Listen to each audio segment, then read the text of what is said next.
She entered the club to renew her membership, but left humiliated. "You don't belong here," the manager said, canceling her membership on the spot. What he didn't know was that by tomorrow, she would turn his entire life upside down. What happened next is nothing short of astonishing. But let's start from the very beginning. Anna Brown, a successful black businesswoman, walks into the fitness club she frequented in her youth. The club, now a hub for the city's elite, boasts a new manager, Kevin Walter, whose arrogance and cold demeanor are well known. Dressed in modest athletic wear, Anna approaches the reception desk to renew her membership. Kevin, glancing at her with a raised eyebrow, exudes condescension. "Excuse me, are you sure this is the right place for you?" His sarcastic tone unmistakably reveals his bias. Anna remains calm. "I was a member of this club years ago. I'd like to renew my membership." Kevin scoffs, then declares that the club's standards have changed. He proceeds to ask humiliating questions about her financial situation. Anna responds with poise, producing her credit card, but Kevin smirks and says, "You know, we have more affordable gyms on the outskirts of the city. Perhaps that's more your style?" As Anna calmly insists that she wants to work out here, Kevin dismissively cancels her membership, declaring, "The club cannot accommodate questionable clients." Turning to the staff, he loudly instructs, "Remove her from the system so she doesn't waste our time again." The room falls silent. Anna scans the revamped space filled with clients, observing how the staff avoids her gaze, some even stifling laughter. Her expression remains composed, but anger churns within her. As she leaves the club, Anna makes a decision. This isn't the end. She realizes this incident is the beginning of something far bigger than just a membership issue. Anna couldn't simply forget the humiliation she endured. The next day, she returned to the club, not to work out, but to observe. Standing nearby, she spent hours watching what unfolded inside. She noticed a stark pattern. White clients were welcomed with smiles and offered discounts on premium services, while black visitors were subjected to stricter checks and sometimes outright turned away. Anna pulled out her phone and began recording. In one instance, a white woman was waved through without paying, while a black man was asked to provide 2 forms of ID. Then she witnessed Kevin berating a young black trainer for making a scheduling error. "You're only here because of quotas," he sneered. "If you don't like it, go back to where you belong." Anna caught the scene on video. She left the club, deeply disturbed, replaying the footage in her mind. The video felt like a powerful tool to expose what was happening. The next day, Anna posted the video on social media with the caption, "Fit Elite, an elite club or a breeding ground for bias." The post quickly went viral, garnering thousands of views and sparking outrage. People flooded the comments with angry reactions, sharing similar stories of discrimination at the club.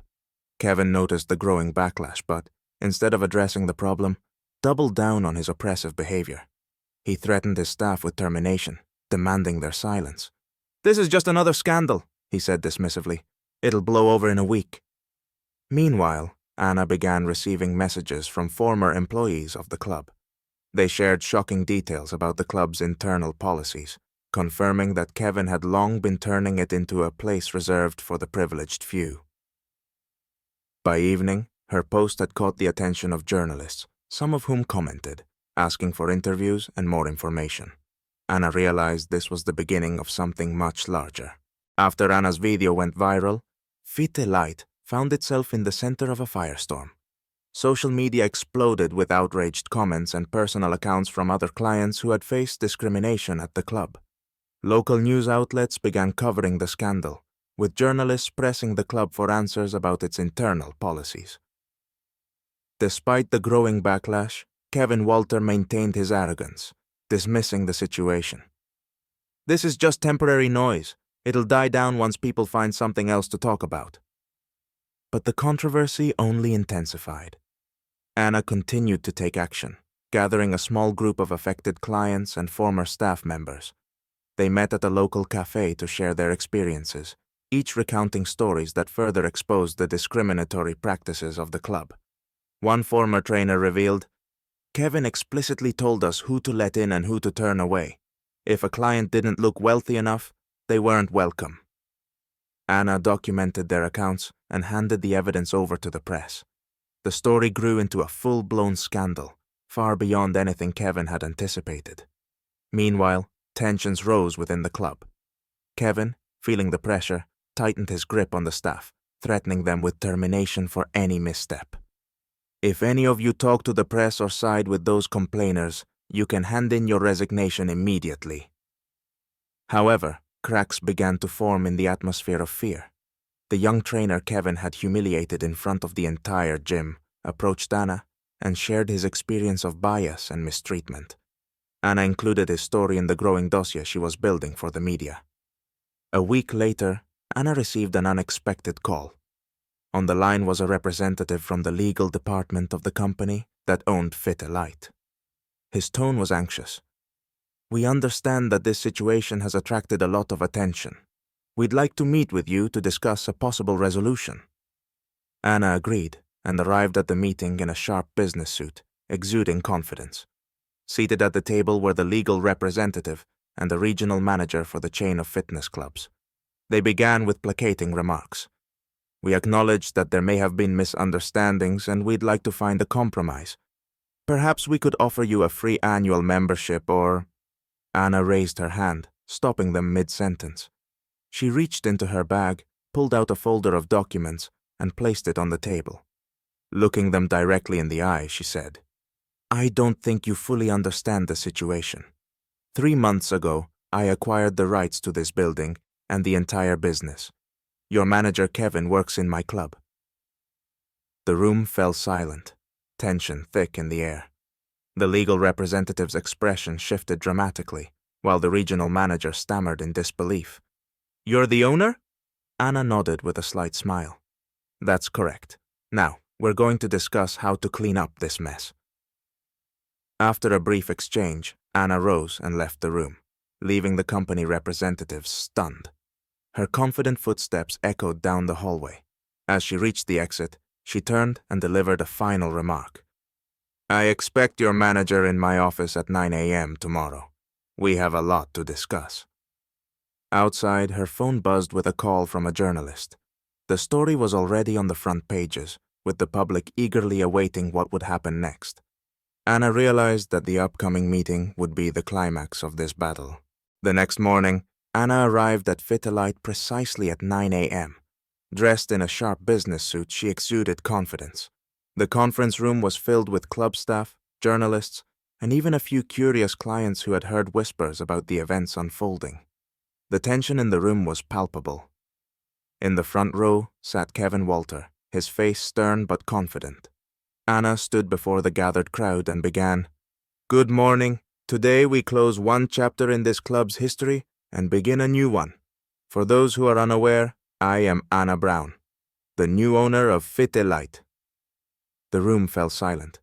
Then murmurs of shock rippled through the crowd.